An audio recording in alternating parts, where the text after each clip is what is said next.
retrouve pour une nouvelle vidéo sur la Joshua World.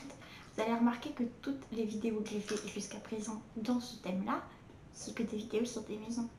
Incroyable mais vrai. Arrête de me regarder comme ça, il m'énerve. Je devrais me retourner, il reste là. Il m'énerve. Il sait que j'aime pas ça en plus.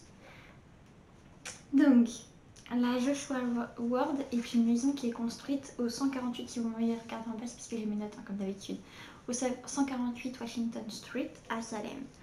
Elle a été construite en 1784 par un riche marchand qui s'appelait Joshua Ward, c'est pour ça qu'elle porte ce nom. Et elle est connue notamment pour être hantée. C'est une grande maison construite sur 3 étages, donc il y a de quoi flipper je pense. Enfin moi perso je me sentirais mal. 3 étages, déjà 1 j'ai du mal, 3 je pourrais pas. Donc au XVIIe siècle, elle fait c'est à partir de là que ça commence, puisque pour ceux qui ne connaissent pas, il est en train de me snap. Vas-y, la maison hantée, vas-y. Au XVIIe siècle, des centaines de personnes ont été accusées à Salem de sorcellerie. Donc elles ont été arrêtées et elles ont toutes été tuées. En octobre 1692, il y a 14 femmes qui sont arrêtées à Salem. Il m'énerve. Donc en 1692, il y a 14 femmes qui sont arrêtées pour sorcellerie et qui vont être torturées, pendues et tuées dans des conditions atroces. Enfin déjà, être pendues, c'est une condition atroce. Donc la Joshua Ward en fait est construite à l'endroit... Arrête de toucher à ça, putain! La Joshua Ward est donc considérée comme hantée puisque déjà elle est construite à l'endroit même où ces sorcières se sont faites assassiner. Le shérif donc de l'époque, qui était George Corwin, y aurait eu sa maison et il est accusé d'avoir torturé ses victimes dans les sous-sols de sa maison.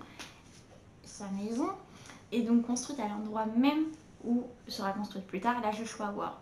On dit donc que la Joshua Ward est hantée notamment par les sorcières de Salem, donc les 14 femmes qui ont été assassinées, et par leur bourreau, donc George Corwin. C'est un problème. Continue. En 1983, la Joshua Ward va faire parler d'elle encore une fois. Donc à ce moment-là, elle est habitée par une agence immobilière et pour les employés de l'époque, c'est une maison somme toute banale. Ils ne croient pas du tout en tout ce qui est phénomènes paranormaux, donc voilà, ils travaillent comme n'importe quels employés le feraient. Si vous avez entendu du bruit, c'est mon mec. Hein. Voilà.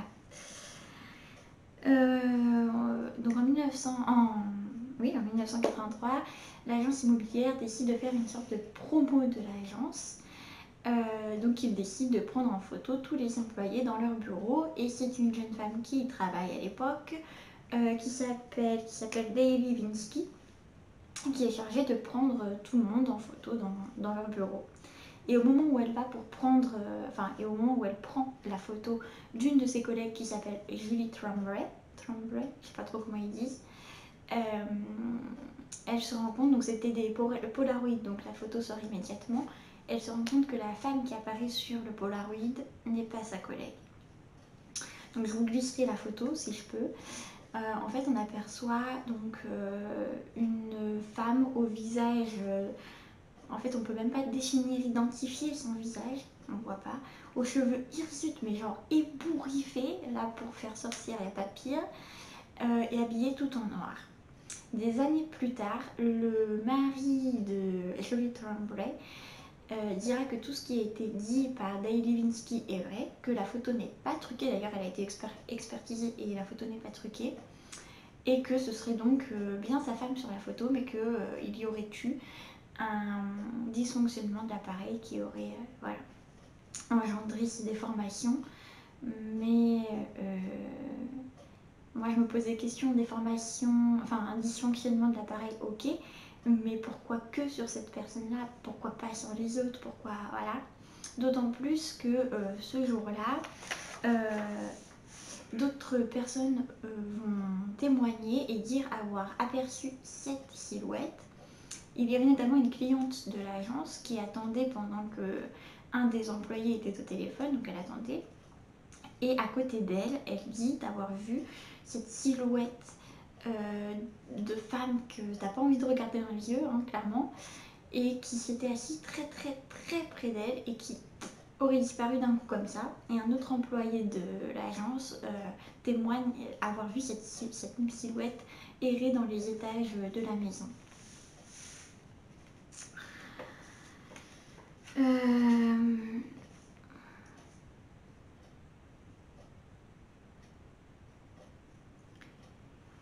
À partir de là, déjà la presse va s'emparer de cette photo et donc ça va faire le tour du monde. Et à Salem, ça fait grand bruit puisque déjà il y a cette histoire de sorcière qui a fait beaucoup de bruit, puis l'histoire du shérif qui est restée dans les mémoires. Parce que vraiment c'était quelqu'un de détesté dans la ville et qui avait une très mauvaise réputation, qui faisait peur à tout le monde.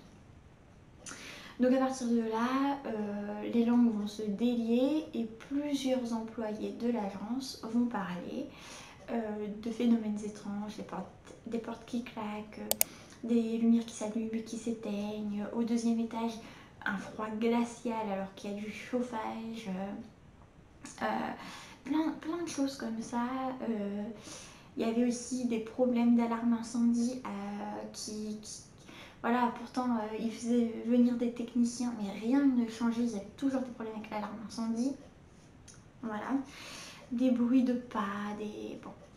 Alors certains disent oui mais bon, c'est une vieille maison, elle est construite depuis longtemps, elle est faite en bois, enfin c'est normal qu'on entende des grincements, des craquements, c'est normal, c'est dans toutes les vieilles maisons. Cependant, ça n'explique pas tout, puisqu'il y a des témoignages de personnes qui se disent attaquées par une force invisible. Il y a même un entrepreneur et ses employés, enfin je sais pas trop comment on les appelle, qui disent avoir ressenti une forte asphyxie, comme si on était en train de les étrangler. Et George Corwin justement était appelé l'étrangleur en fait, puisqu'il avait étranglé, torturé, pendu plusieurs personnes. On l'appelait l'étrangleur de Salem, donc ça correspond à peu près. Il y a aussi des bureaux, un bureau qui va être tourné presque tout le temps, c'est-à-dire que tous les papiers ont volé par terre, le bureau est retourné totalement, enfin voilà. Et on parle aussi de la silhouette d'un vieil homme qui serait dans un rocking chair et qui se balancerait, mais assez sinistre, vous voyez, pas le genre de vieil homme que vous rencontrez, vous avez envie de vous confier à lui, vous vous sentez bien. Non, le genre de vieil homme que vous avez envie de fuir en fait. Donc John Gagnon, qui est un employé de l'hôtel, a aussi témoigné qu'il ressent une présence quand il va dans les sous-sols et qu'il a ressenti une force l'attraper par les épaules. Alors, tous ces témoignages vont être on va pas affirmer, mais vont prendre tout leur sens si vous voulez. Lorsque le directeur de l'agence va parler, puisqu'en 1880, quand il va pour signer l'acte de vente avec l'ancien propriétaire, celui-ci va lui confier qu'il y aurait dans les sous-sols le cadavre de quelqu'un qui serait enterré, d'un vieil homme, enfin d'un homme, et cet homme serait George Corwin. Puisqu'en fait, sa famille avait tellement peur que sa tombe soit profanée, puisqu'il était détesté par tout le monde, qu'il se sont dit ça ne sert à rien de l'enterrer dans le cimetière, on va l'enterrer dans sa maison. Par ailleurs, de l'extérieur, on voit encore certaines vieilles pierres de la maison de George Corwin. Donc c'est-à-dire que la George Howard a été reconstruite avec les pierres de cette maison. C'est un petit peu glauque quand même. Certains parlent d'une malédiction aussi qu'aurait proféré, comment il s'appelle, je ne sais plus, Jas Corey, oui voilà, Jas Corey, qui était un vieil homme de 80 ans qui aurait été tué, torturé par George Corwin, et donc il aurait proféré une malédiction On ne sait pas si c'est vrai. Personnellement, moi j'ai du mal à croire aux malédictions. Pourtant, George Corwin est mort d'une crise cardiaque à l'âge de 34 ans, il me semble, un truc comme ça. Enfin, il avait une trentaine d'années. Et tous les shérifs qui s'y sont précédés ensuite sont tous morts de la même manière, une crise cardiaque. Donc je me dis, bon, peut-être pas qu'il y avait une malédiction, mais peut-être que voilà, George Corwin est mort d'une crise cardiaque parce que bah voilà, on peut mourir d'une crise cardiaque après tout, il n'y a pas vraiment d'âge, et qu'il continue d'hanter les lieux et donc et ben, il torture les gens qui y vivent et notamment il leur fait peut-être ressentir ce que lui a ressenti au moment de mourir, je ne sais pas. En 2015, la maison va être transformée en hôtel. Et depuis, bah, malheureusement, voilà, ça attire plusieurs curieux et tout, mais elle ne fait plus trop parler d'elle.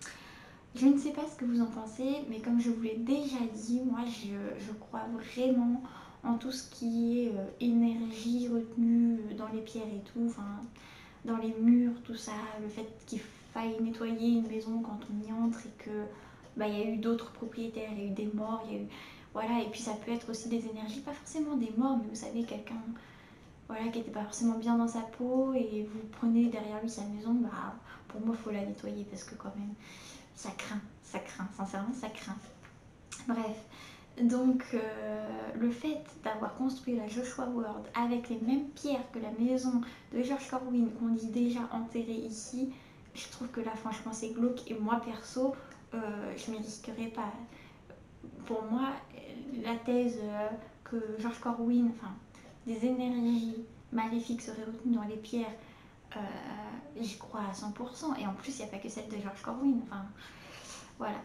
Et encore une fois, l'histoire de dysfonctionnement de l'appareil pour la photo, là, je ne vois pas pourquoi ça aurait bugué qu'à ce moment-là, qu'avec cette personne-là. Et puis bon, il y a des témoignages, quoi. Donc voilà. J'espère que cette vidéo vous aura plu. Je ne sais pas si la suivante... Non, la suivante, mercredi prochain, ce sera pas sur une maison, il me semble. J'ai préparé à l'avance, mais je crois pas que ce sera sur une maison. On va changer un petit peu. Si elle vous a plu, n'hésitez pas à liker, à vous abonner, à mettre des commentaires. Voilà. Et puis si vous avez d'autres anecdotes croustillantes à propos de cette maison-là, ou si par miracle vous avez été la visiter, mais n'hésitez pas à faire part de votre témoignage dans les commentaires. Et sur ce, je vous fais des gros bisous et je vous dis à bientôt dans une prochaine vidéo. Bye!